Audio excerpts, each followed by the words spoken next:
Yo, what's going on, everybody? Welcome back to another beautiful episode of I Know Right Podcast. Yes. So, Susie, tell us. Well, first of all, how are you doing? How's it going? We're in a completely different, not time zone, but time recording. Yeah, it's nighttime. Yeah, it's nighttime. So if our energy is a little drained, we are very, very sorry. I had a very, very long day. Yeah, you worked all day. Yeah, all day from 7 a.m. to about 5:30 p.m. Jeez, that's a long day. So yeah, it's pretty long on my knees and shit like that. So. Oh no. So yeah. So that was a fun competition, though. I bet. It was a competition. A lot of the members at OCF were participating. So. Yes, it was really nice. It was nice to capture them in the full competitor mode and going ham and beast. You know. Oh, I can't wait to see those pics. Yeah, so we're very excited. So. It was kind of a sad day. It's been We're going right into it, guys. I honestly was kind of debating on how much I wanted to share with the podcast. But I think from the very first episode, we agreed that we were going to really expose our lives and be honest. And so, like I've mentioned before, being in the fitness industry and coaching the majority of classes throughout the day, I'm not allowed to really, I let people in, but I can't really go into stuff that might be a little too intense or emotional or sad because I don't want to bring anyone down and, I don't want to bring myself down. And so I've mentioned it a little bit and I posted something about it on Facebook and stuff, because so on the first episode I mentioned my previous boss, the doctor that I worked for, and he had been sick for a few weeks. And so I was dealing with that. And when I tell you I was dealing with that, it means that I would cry all morning, and then I would come into coach, and then I would go home to eat my lunch, and then I'd cry at home. And then I would come back to coach all night, and then I would maybe go visit him and cry, and then or I'd go home and cry. So this is while he was sick. Yes. Okay. So I was dealing with this for a couple of weeks. It was a very aggressive illness. He had cancer previously. He had cancer twice, and because of the cancer, his kidneys with the chemotherapy, his kidneys were malfunctioning for a few years, but we were keeping an eye on it. He was doing a very good job. He was a very healthy man. And it just, it was his time, and unfortunately, he and I got to have some really nice conversations before his passing, and I told him I didn't want him to go, that I'm selfish.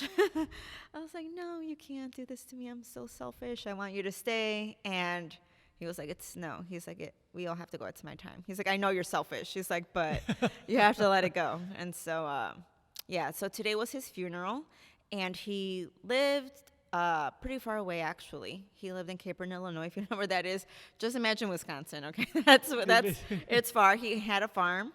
He loved it, and he had horses, and it was a really nice time. I went through 2 times, and really lovely place. He enjoyed it so much. He loved the open area, and he loved riding his horses, and he just loved being in, the country and nature. But it's like an hour and 15-minute drive. Everything was today. The service, the viewing, the funeral. It was only one day, and then, we had some time with the family afterwards. So it was a really long day for me as well. And it was like sadness. Draining a bit too. Yeah. On the way back, I was like. Because that's like emotional. That's like you just outpouring all your emotions. Yes. And that's like all your energy out, Yeah. And like I've mentioned before, I'm emotional. I'm an emotional little person. I try my best, I can't be off. So yeah, for such a compact person, there's so much energy and so much emotion and packed into that little body of hers. Yeah. So I'm actually wearing some earrings that he bought me. They're little heart rose quartz. Oh, that's nice. He brought me these earrings from Spain. Oh, nice. A few years back. Quartz, I'm not sure. Maybe you could. So quartz is a stone. It's a smoother geological stone. It's found on specific superficial areas, right? It's not totally deep down, but it's very nice because it is a stone that combines a lot of minerals, and so it gives a nice little shine. And there's different colors of quartz. There's clear quartz, and they all have their own specific meaning or what you would use them for like specific power. The doctor bought me these because he knows I like pink. And so, and hearts, I'm always, I've always been a girly girl. So, so rose quartz is to attract love or for you to find self-love. So that I like them. Cool. So I have actually a couple of questions. So Sure. when you went through the whole little story right now with us, so one, you touched base on how you would cry and then you'd come into work.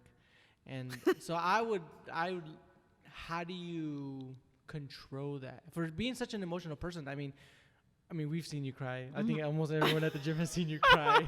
So like how sometimes can you control it and sometimes you can't, and sometimes like you could just stop it.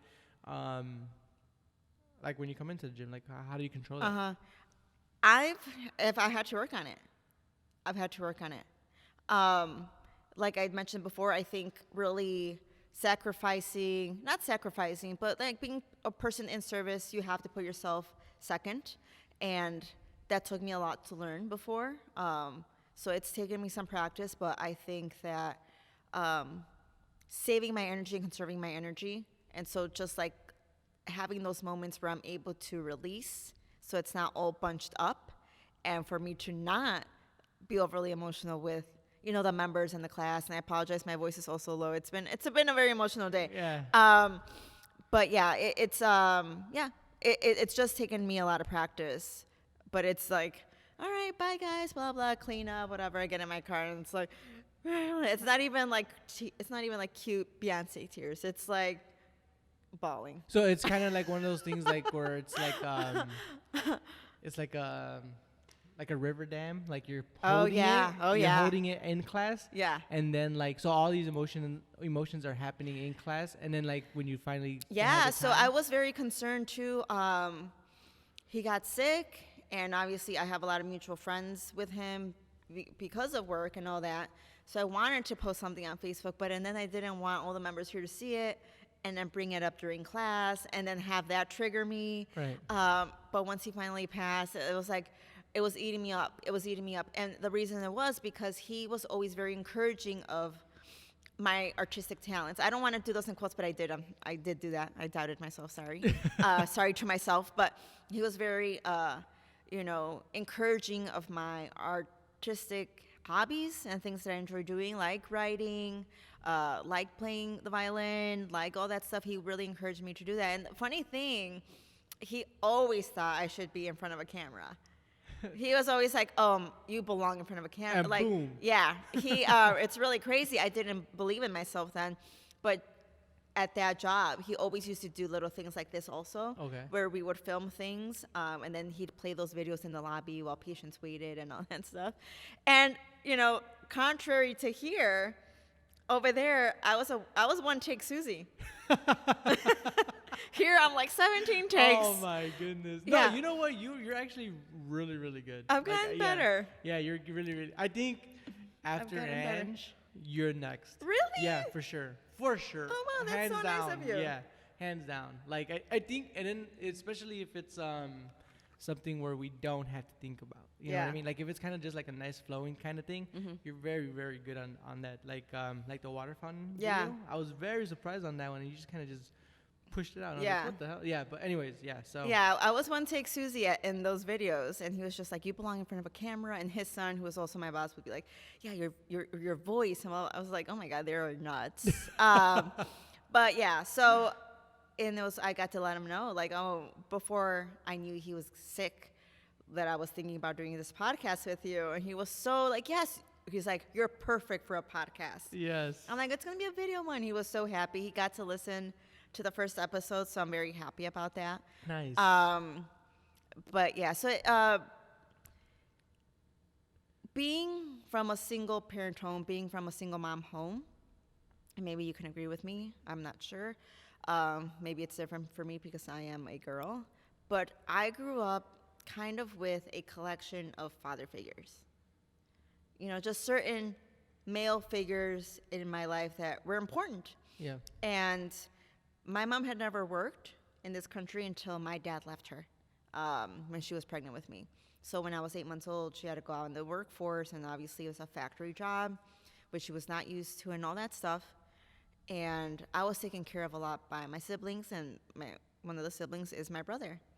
And so he took care of me a lot, and he was a kid taking care of a baby. Oh man, yeah. And, like I've mentioned before, he's a funny guy, and so he did a bunch of funny things. There's a lot of wrestling and my neck almost being broken, and but everybody thought it was so cute. Like he's always been a big, tall person, so there was just like the big brother with the little sister, But we also had an apartment building, and we had tenants, and a lot of those tenants became that for me as well. Like if my mom was working, and I was playing outside, they'd watch me, or they'd bring me back inside when the street lights came out and all that stuff. And a couple of them have passed on as well since then, and I've gone to all their funerals. And recently one just had a heart attack, so I'm like, I'm gonna go visit him and all that stuff, because it really truly takes a village to raise a kid. I for sure believe that. And yeah, they have all been father figures later on in school. I had my 4th grade teacher, which I still keep in touch with now, Mr. Cup, and I had him again in 6th grade, and he was so influential in my life. And then, you just go on through life. But the doctor was definitely the main person, because not just because I spent so much time with him, but I think I was at a time where I could appreciate it. I was already like a young adult. I was in a tough spot where I was like a single mom. I was like struggling a lot financially. I was struggling a lot with a lot of things, like my own identity. And I was finally finding my own. And I think I could appreciate his guidance. And like we really bonded, we had a lot of things in common. And yeah. So yeah, I really want it. So I think. I mean, do you have anything similar? You see, so for me, I think yes. But what I want to get to is, I don't think, like, were you looking for it? I think No. it's kind of like, it just naturally happens, right? I didn't even realize that was a thing till later on, where I was like, Right. oh, like, and I think I started to realize it when the first of like the tenants from our home passed away, which was maybe like 9 years ago. And I remember feeling almost like an anxiety, where I was like, I have to go to this wake. I was just like in me, like I have to go. And like everybody was like, okay, like it was really important to me. And afterwards I was like, well, it was really important. Like this man every summer used to take me to the beach, Lake Michigan. Like if he didn't exist, I would have never probably gone to the beach until I was like an adult. Right. He used to take me like to the zoo, and for family cookouts, he was there grilling the meat. And it was just like he filled that spot for that specific amount of time. Right. I think it's kind of weird. It might be a little different for me too, because I think, okay, so I think, but maybe, I don't know if this is the right word, it's like subconsciously maybe, or I was looking for that, like in different people, like, like powerful men. And Yeah, stuff like I think that. you could also find stuff in a lot of people, like this thing I like from that person, this thing I like from that person. And I think, but one of the hard things though too is probably where we may come to like a fork in the road, is that like being a man, you need to be that for yourself. Yeah. You know what I mean? Like, and I think that's the hard part. Where I'm getting at too is you probably don't want to admit that as a man, that you're looking for another man to be that. To, you know what I mean? So, and it's difficult in that sense for me. So I mean, I would say I was never looking for it, but I think I was looking for it, if that makes sense. You know what I mean? I don't know. So I think it kind of like, that's what I mean, So I think that's why I feel like it might have been a little different for me, because I don't. So I think I am, immediately I would say, that I was looking for a man figure to become a man, because I didn't have that in my life, Yeah. So, but as a man, it's kind of weird saying. That's got to be really rough. Yeah. My mom raised us to be very strong, like especially the women. Like with the women, she was just always like no man's gonna save you. Yeah. She made that like very clear. So we grew up like, hi, we have these walls, like we're impenetrable. Like good luck getting through, everyone. And on the contrary, she raised my brother to like iron his own clothes, cook his own meals. Like she was like, no woman's gonna come and be your slave. Right. So, and that's why I got a little teary-eyed, is because, she did raise us to be very strong. And I think the reason that he's so special is because I was able to like let my guard down. Nice. Yeah. And that then is- I did fully let him in, and he really, really, you know, I'm so grateful for like the experience and the time that we had, but at the same time, it's hard that like it's gone, it's over, and that I didn't have him for a longer amount of time, like my whole life. Yeah. Like I would have wished to have that. Yeah. Definitely. Yeah. And I think one of the hard things is too is that, like, I don't want to project it or anything like that, but do you feel like, did you do enough with the time that you were Yeah. given? And I think that's one of the things too is that you never want to be like, I wish I would have gave this for guy more sure. time. You know what I Oh, mean? for sure. So I think that's what you like. You know when they say like Yeah. make every breath like count instead of like I I, don't know the no, exact quote, but you know what I mean? I'm very, very relieved. I mean, I am so relieved that I don't have regrets with that relationship at all. He knows exactly what he meant to me, and it was honestly the first because I have to say, like, you know, like I said, my mom's really rough and strong, you know, but she that's just how she was raised, so she's not into like hugging, and she's not into saying like I love Yeah. you. As I've gotten older, you know, I do this funny thing with her. I'm like, "Ay, como la quiero," you know, or something like that. And I do that now, so and then like it's like almost like a joke, but at least I'm saying it. Yeah. But with him, he'd be like, "I love you, kid," and I'd be like, "I love you too." So it's the first time I had ever done that, Yeah. and I am so relieved that I don't have regrets at all. And I had a really, like I said, a lovely couple of visits with him before. I mean, he deteriorated so quick, and yeah, when he was still lucid and talking, and you know, I was like, okay, like I'm going, and like so I don't leave anything on the table. Like I went and I explained all that he meant for me during that time. Because, like, you know, even though I could assume he thought that or knew that, you can't ever be sure. And Right. he was like, I want you to know, like, you are, like, my daughter, true. You're one of my kids. And, you know, he's like, I never worry about you. I know you're going to be okay. And he's like, but I pray for you every night, either way. And, like, he would always say that, too. Like, whenever we'd call each other or he'd email me, like, I pray for you every night. You know, I'd be like, I know, doctor, thank you. And yeah. We had a nice Well, that must conversation. be Yeah. very beautiful then. It was Because so I mean, beautiful. because a lot of people they find important people in their lives, but they never fully grasp it and they never take advantage of it. And I think that the nice thing is that you took advantage Yeah. of that. And I think, I mean, we're very woo like Yeah. like in our podcast, but like, I mean, sometimes we're not people. We're not meant to have fathers and stuff like that. Yeah. But like that person, the doctor was meant for him to come in that time in your life, Yeah. and you took full advantage of it. You know what I mean? So, and I think that's why it was perfect. You know, because if he was there for maybe all your life, it would have maybe been different. You know. Yeah. So yeah. I think that's why he came in the perfect time at the perfect Yeah. moment in your timeline. And of yeah, your life, so. and like I said, he was such an amazing human being, and now that I'm at this age, because back in my 20s I was like, I'll never be like that, or but now that I'm at this age, it's like something that I'm happy to strive for, Yeah. even if I don't accomplish it. Like he graduated from freaking college at like 19 years old. And yeah, and he was done with medical school at like 23. And Those are the people like when I was 20, I'd be like, oh my god. definitely. I mean, at 23, I like started working for him. You know what I mean? Or like, yeah, like 22, I started working for him. And like he was already like a doctor, and he was a military doctor in the Army.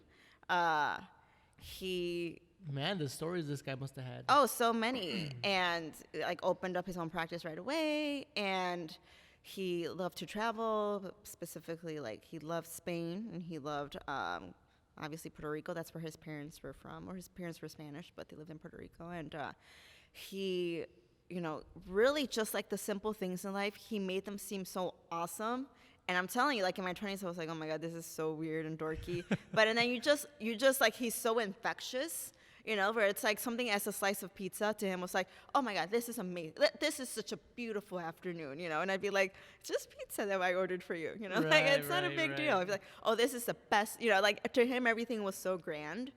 And that's the stuff that like most people do remember.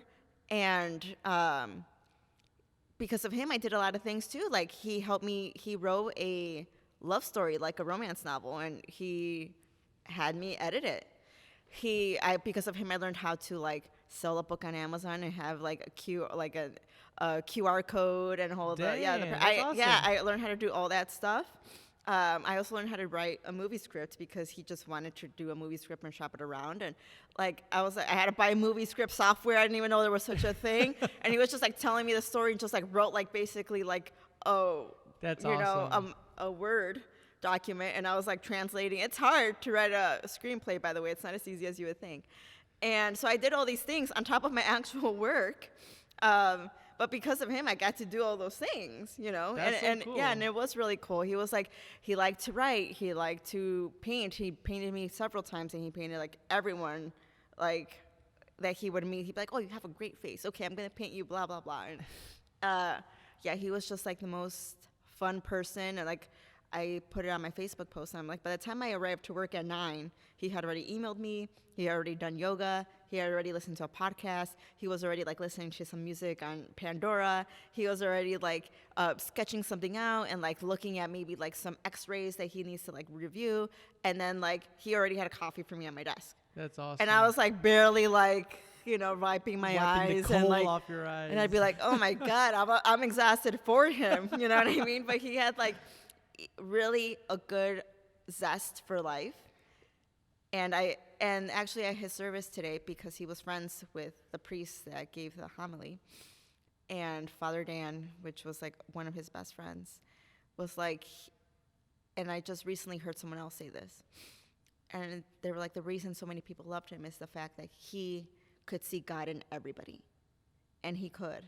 Like, he saw the good, like even the people I thought were so annoying, or where I was just like in a hurry, or I had things to do, he always took the time. And I think that was super important, and I think that left such a mark on everybody that met him. So that's a great beautiful loss. thing. Yeah. So I mean, one thing I wanted to say is that this guy, the doctor, was so full of zest, like you said, right? Mm-hmm. Did you meet him pre and after? Like sickness? Yeah, sickness. When I met him, actually, when I started working there, he, who always worked every day, had not been in for 2 weeks. So I was like really wondering, like, who's my boss? And the reason he hadn't been in, he had recently had a diabetes diagnosis, and it kind of scared him. So he was and in this way, he and I married each other, where like, if I need to learn something, I'm gonna research everything now. So he had taken like 2 weeks off to like research everything about diabetes, because he didn't want to get sick or take insulin, all that stuff, mm-hmm. right? So so I didn't meet him for the first 2 weeks. So that was the first like thing that happened to him. And then like maybe a year later, he got cancer for the first time. So when I met him, it was right before everything, but he's always been this person. So he's and always been and it wasn't because he was scared of like dying. Right. No, he just was this person. So, yeah. Right, because like what I'm saying is like, because you said your life changed. My life changed after, you know, like mm-hmm. that's like I'm not to that point where like, oh, this pizza's amazing, you know, but like I'm like, you know, oh man, you know, there's worse things to worry about, you know, than like my flat tire, you know, or like my mirror fell off the other day, and I was like, whatever, you know. Yeah. And Stephanie was like, why aren't you mad? Like, it's just, I was like, there's worse things that could be. Yeah, for sure. Okay, so that's nice then, because no, he was just so he was always way. like that. Yeah, he was just that's a beautiful thing then. Yeah. That's so cool. Yeah. Oh man, that's crazy. So I mean, so one thing that you mentioned is that he's taught you so many things on that end. I'm gonna pause it there. Yeah, so you said he's taught you a lot of simplest things, right? A lot of things, right, in general. Mm-hmm. And if you were able to just take, I know he's taught you a lot, Mm-hmm. but like one thing that to take with you that's like to pass down to somebody else and be like, if he taught me this, this is what I want to give you. That one thing. Honestly, the thing that it's something so simple, and we all think that we do it. It's to say thank you. And the reason I say that, it's because, like, how many times do you really say thank you and have the other person really take that in or hear you, right? He was very much like, you know what, thank you for blah, blah, blah. And you'd be like, okay, whatever. But later on, when someone else says, oh, yeah, like, thanks for spotting me those 5, you're just like, oh, okay, whatever. You see the difference. Whenever you did something for him or did a favor for him or anything, he was very grateful. And that can be very lost sometimes, I think, when we're like just in the overall what we call autopilot zone, where we're just like cruising through life, not really taking anything in and being thankful for everything. He would be like, I am so thankful that this red oak tree is red right now. And the oak tree was his favorite tree by his home. And I'd be like, doctor, it's always red. He's like, I'm just so grateful that it is red. He's like, I love that color. I love that I get to see it by my house every day. I love that I have to drive past it when I come here. And just like, I love when he just like was so grateful for everything. And, like I said, when we're in autopilot, just cruising through life, not really taking everything in, that you can miss it. And that's one of the things that on like his final days too, he was like, like, I lived a really good life, better than most, and he really did. That's a beautiful thing. Yeah. I mean, yeah, because we take a lot of things for granted. Yeah. And I think, and when you take the simplest thing as far as like a tree, what you said, oak tree? An oak tree. An oak tree.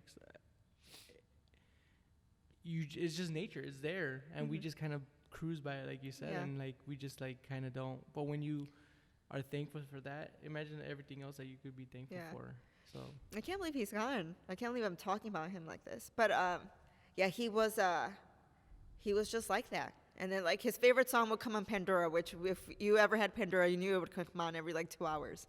Be like, oh, it's back on, Susie. He would say my name with a short vowel. Like, it's back on, Susie. Like, and then he'd be like, let's dance. And then like you'd be there like ballroom dancing in his office. What song like, is it? It would always be like a Trio Los Panchos song. Like he liked that ballady bolero music, or he liked like Frank Sinatra, or like Elvis singing My Way, which I was like playing that all day today. Or he liked a lot of like Jerry Vale, just old-timey songs like that, or like show tunes from like actual like he loved like song and dance movies, musicals from like the 50s and 60s. So he'd be like, let's dance, and then you would like dance with him for a song and be like, okay, like what is going on right now? And this is in his office. Yes, this is in his office. He would actually he used to dance like during surgery. We do surgery in office, like legit the person is out, like they are knocked out, and then like there he is like scraping away, cutting, and then like he'd be like, okay, I'm done, and he'd have the assistant like stitch them up, and then he like grab like the nurse, whoever was on hand,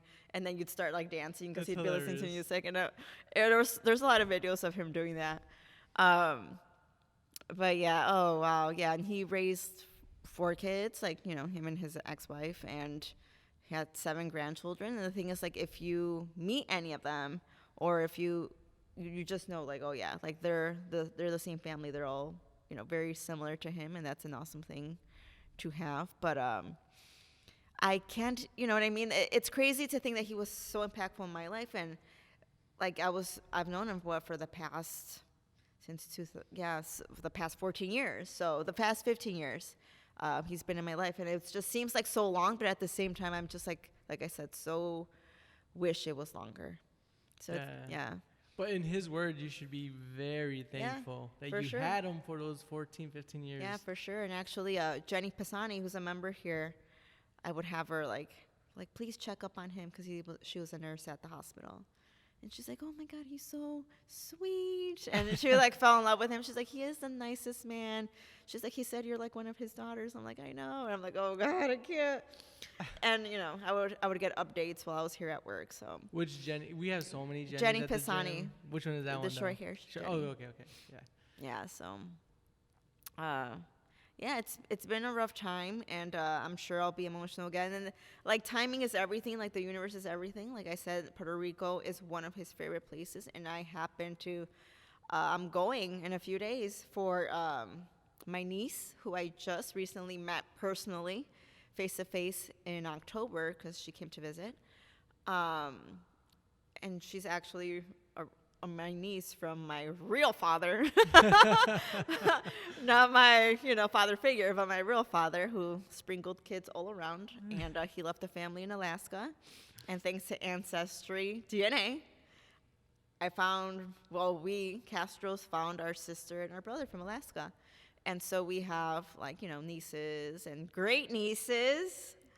Like, I'm a great aunt, guys. So, oh, my goodness. Yeah, so my niece, Jamie's getting married in Puerto Rico. And it's just, like, the weirdest timing because his birthday would be at the end of this month. And the doctor would be like, I told him when he was sick, I'm like, I'm going to go to Puerto Rico in a couple of weeks. I'm like, you need to either, like, hold on until I come back. And he was like, no, just go to Puerto Rico.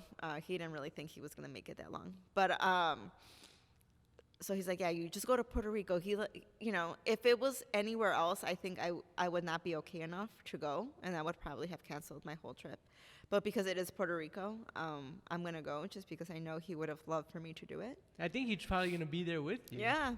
He's probably going to be chilling on the beach with you, like, in spirit, and be like, Susie, this is my That's exactly land. how I would say my name, yeah.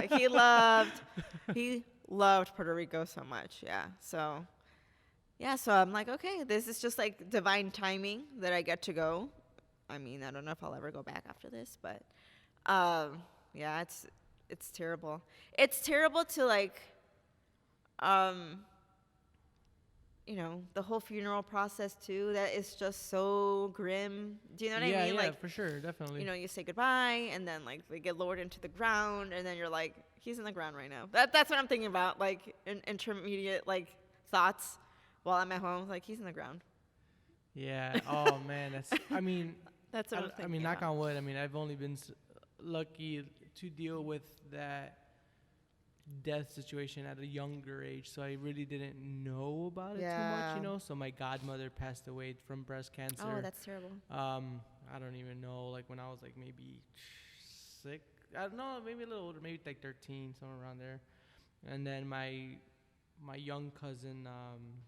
she passed away. Oh, no. Yeah, so, and she passed away when she was, like, around 9-ish or somewhere around there, too. Oh, that's so sad. So, but so, like, now I feel like knowing how beautiful life is. Yeah.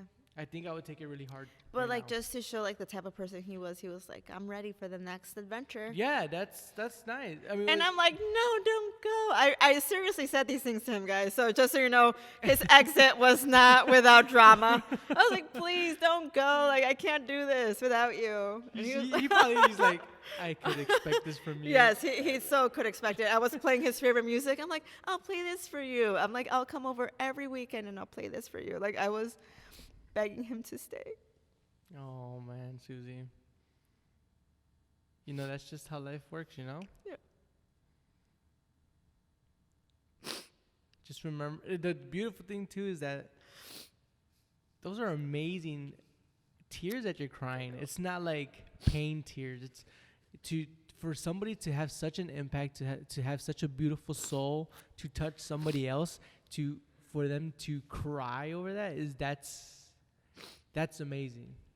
And to be able to have that in your life is just, it has to be a beautiful thing, right? And that's why you're crying, because he was such a beautiful person. He was. And you're very, very, very, very lucky to have that in your life. I'm so lucky. Yeah, and even though he's not here right now. I'm so lucky because I think about the contrary. Like I said, my father who sprinkled children all over, honestly, the United States and Mexico, like North America, basically, the North American continent. I really don't know if I'll have any emotion once he passes. And I'm honestly almost like, I can't believe that he's still alive. He's older than the doctor. I'm like, I can't believe he's still alive. And, doctor, who was such a great person, had to go first. But like I said, he was like, I'm ready for the next adventure. He had no regrets as far as life. He said he was always there for his family. It and sounds he was. like he wouldn't Yeah. have had. Yeah, he really did. So it's been it's been like a very long few weeks, and then I was dreading this day, but it finally happened, and it's a little bookend to a story. Yeah, but I mean,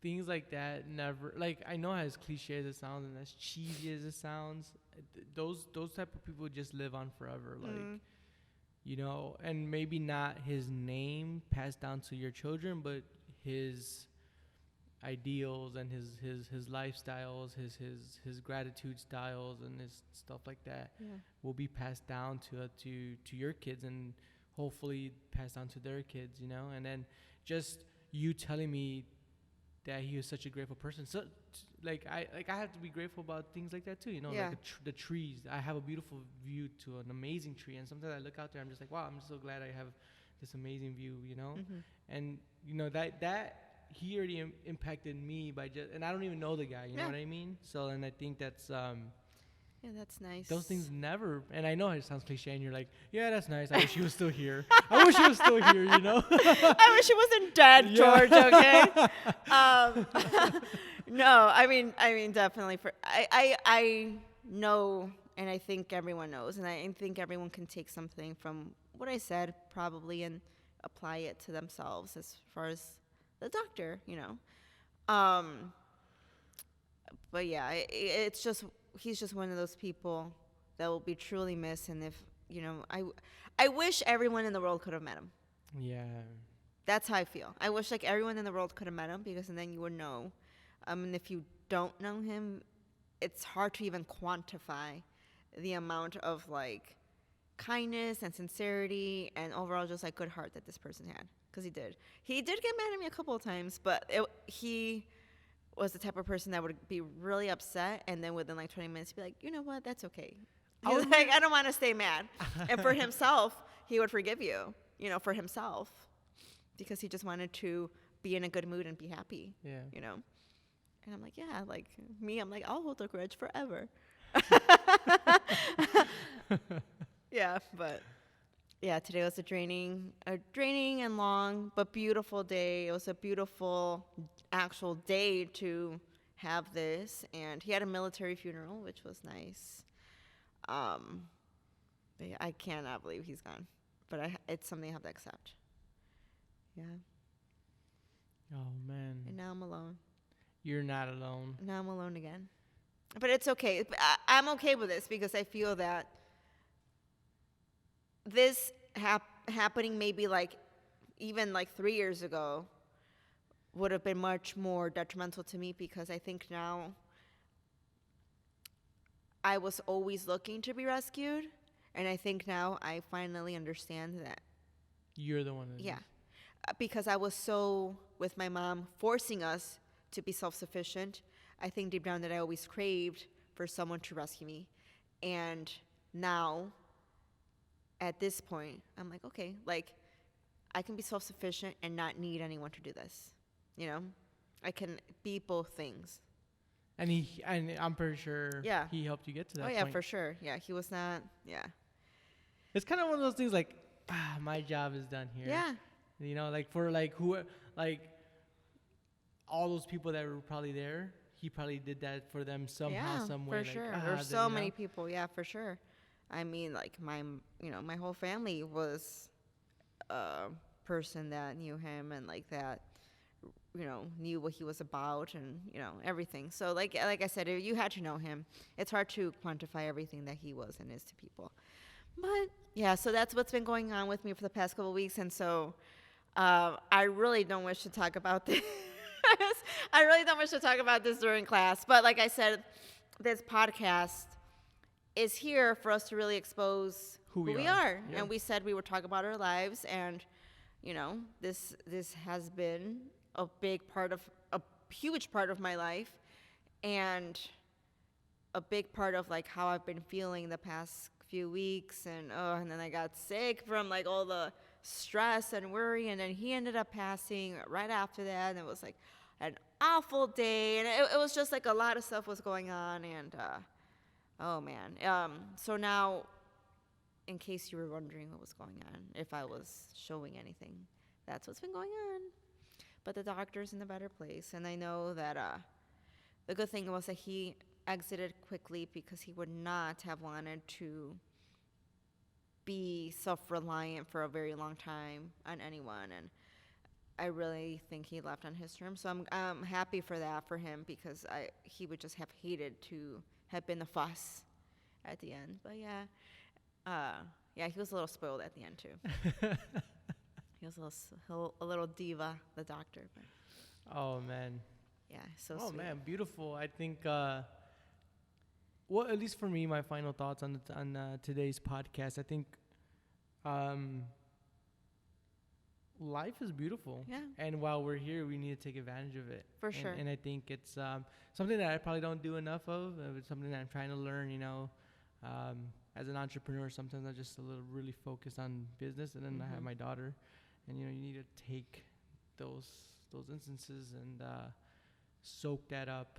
And I think you doing that with the doctor shows a lot, that you immediately say, I took full advantage of that time. I did. I like when I tell you guys, if there's a lesson I can pass on to anybody, and it would just be that with the people that you care about and love, to really like honestly take full advantage and to let them know your feelings. And I know it seems like a very simple solution or a very simple equation, Right. but I can guarantee that I've had people pass also where I didn't, and I have regrets there. Yeah. And not to mention that, like, when, at this moment in my life, like doing this podcast, who knows like how long we'll do it, I can say like I told you that first or second day, like this is one of the coolest things I've ever done. It's going to be one of those things where I look back and reflect and be like, oh my God, like those were one of the best moments of my life. And when I look back at my time with the doctor, I think that.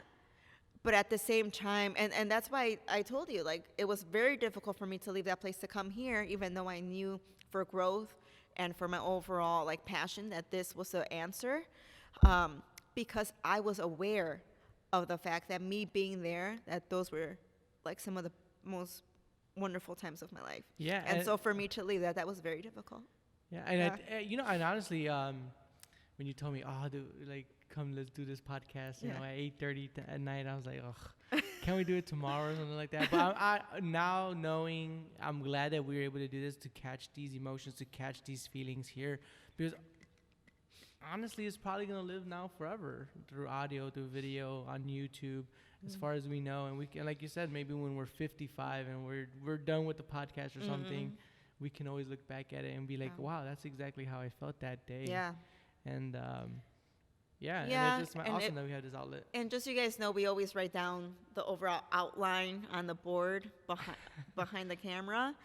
And today it says no plan. Yeah. It says no plan because I always am the one that comes up with overall, like, major points that we'll talk about. And I'm like, I just can't do that stuff right now. Like, if I'm going to be honest and, provide clarity for everyone and be full on, just showing who we are, I think this was important. And, emotions are not something to hide. And obviously sometimes we just have to tuck them away because of work or whatever situations. But just know that I am feeling these feelings when I'm not fully on, and that, like I said, this was a huge thing for me. And I'm sure at some point it could be a huge thing for someone else. So I felt like, okay, let's just do this. And I'll wear these earrings, and I'm going to wear my cute sweater that George did not like. Everyone. I just felt it was really athletic and then kind of dressy. It's For not some dressy. reason. It's just a sweater. Yeah, so I don't And know. also, just know that my drink of choice at nighttime is not coffee; it's kombucha. So, nighttime Susie's crazy, guys. Nighttime Susie is crazy. By the way, it's Saturday night, and I'm like, yeah, let's do this podcast at 8:30 p.m. on Saturday, and we were both available. Yeah, that tells you where we're at in our lives. We were both available. I was at home listening to Conway Twitty with my mom. So crazy times ahead when I returned back home. Oh my goodness. So yeah. So yeah, guys. So if you want to reach out to Susie of how to take advantage of those that time with a special person, because I'm pretty sure that you have maybe some techniques. Like I'm pretty sure maybe you're just a text here, because I'm pretty sure you didn't just call the doctor every single day or go No, visit I him didn't, every day. yeah. So there might be nice little things that we don't think about, like maybe Yeah. sending a card that she thinks about. So if you want to get maybe some tips or something like that on how to fully utilize that time with the special person or reconnect with somebody, I'm pretty sure Susie has some awesome tips. So where could they reach you at if they want those tips, or Sure. even to console you or to talk about it? Honestly, it's easier to contact me on Instagram than freaking text me. So Instagram, pinkgreen31, that would be the easiest place. You could also reach out to me on Facebook. If you have my number, you can text me, but you're safer with Instagram. Yeah, and if you want to reach out to me, my Instagram is George the Content Creator. Facebook is George Perez. I'm not giving my phone number out. You're not on Facebook, though. Yeah, I'm not really on Facebook. So don't even say that. He's not on yeah. Facebook. We're not even friends on Facebook. Yeah, we're not. No. But you sent me all these messages. I though. send you messages because, like, they're from Facebook and I can't tag you on them. So I have to send them through Messenger. Yeah, guys. So we're not even friends on Facebook. There so you if, go. if we're not friends, guess where you are at? All There right, you guys. go. So, Most beautiful moments between you and George are right now. Take full advantage. all right, guys. We are at a time limit. Peace. Bye.